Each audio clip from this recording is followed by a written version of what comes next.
तहलको सोबोदेरो जी ॻोठ अकिल शहर में चमड़े जी बीमारी पकड़जी वई। सभई नंढा वॾा मुतासिर। कोटड़ी मोहम्मद कबीर बरसा तहलको सोबोदेरो यूसी रसूलाबाद जे ॻोठ अकिल शहर में सिकंदर शहर, अशरफ अली शहर, लियाकत अली शहर, अरशद अली शहर, जंसार अली शहर, मोहम्मद असलम शहर, शौकत हुसैन शहर, जावेद अली शहर, अख्तर हुसैन शहर जी घर समेत सॼे ॻोठ में सभई नंढनि वॾनि मर्दनि तोड़े औरतुनि में चमड़े जी बीमारी जी वबा रागा करे छॾिया आहिनि। संदन सॼो जिस्म ज़ख़्मियुनि में भरियल वञनि। मुख़्तलिफ़ डॉक्टरनि जी मशवरे ते हज़ारे रुपया ख़र्च करण जे बावजूदि ख़ारिश बीमारी ख़त्म थियण जो नालो ई नथी वठे।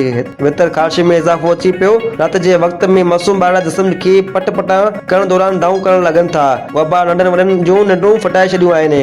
अगरि कंहिं घर में 10 भाती आहिनि त 10 ॼणा चमड़े बीमारी जी वबा में मुब्तला आहिनि। हिन ॾिस में अखियुनि खां महरूम पीर सन सिकंदर शहर मीडिया खे ॿुधायो त ॻोठ जा सभु माण्हू ग़रीब मज़दूर आहिनि, दिहाड़ीदार कमाईंदड़ आहिनि, जिन पंहिंजे वस आहिर हर इलाज करायो आहे पर ख़ारिश ख़त्म नथी थिए पई। हिननि वधीक चयो त मां बि हिकु बकरी ऐं 2 शेला खपाए केतिरनि ई डॉक्टरनि खां इलाज करायो आहे पर फ़र्क़ु नथो अचे। ख़ारिश जी वबा मूं समेत सॼे ॻोठ जी माण्हुनि जो जीअण हराम करे छॾियो आहे। ॻोठाणा वॾे अज़ाब में मुब्तला थी विया आहिनि। ॻोठाणनि सेक्रेटरी सिहत, डायरेक्टर जनरल सिहत खातो हैदराबाद, DSO खैरपुर ऐं DC खैरपुर खे अपील कई त जल्द ॻोठ अकिल शहर में चमड़े जे माहिर डॉक्टरनि जूं टीमूं मोकिले वधीक चमड़े जी बीमारी खां बचायो वञे।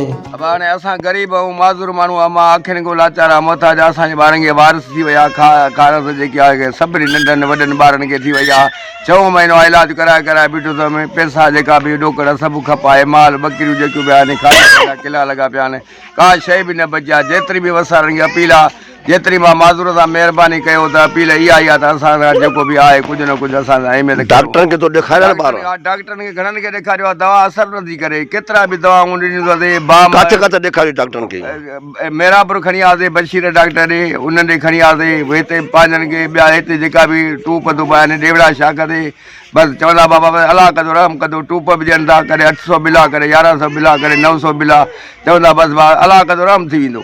सभिनी खे असां अपील कयूं था जेका बि असांजा ॿुधण वारा आहिनि, ग़रीब ते जेतिरी बि मदद थी सघे कयो। असांजो बकरी हिकिड़ी बि न बची आहे। बकरियूं असांजो सभु बकरियूं जेके खपाए सभु ख़ारिश ते ख़र्च कयूं। हा बसि सभु उन ते असां पंहिंजे पेट में किला ई ख़ाली पिया रही। असां ॾिसो इहे तव्हांजे साम्हूं पिया रही, का बि शइ न आहे।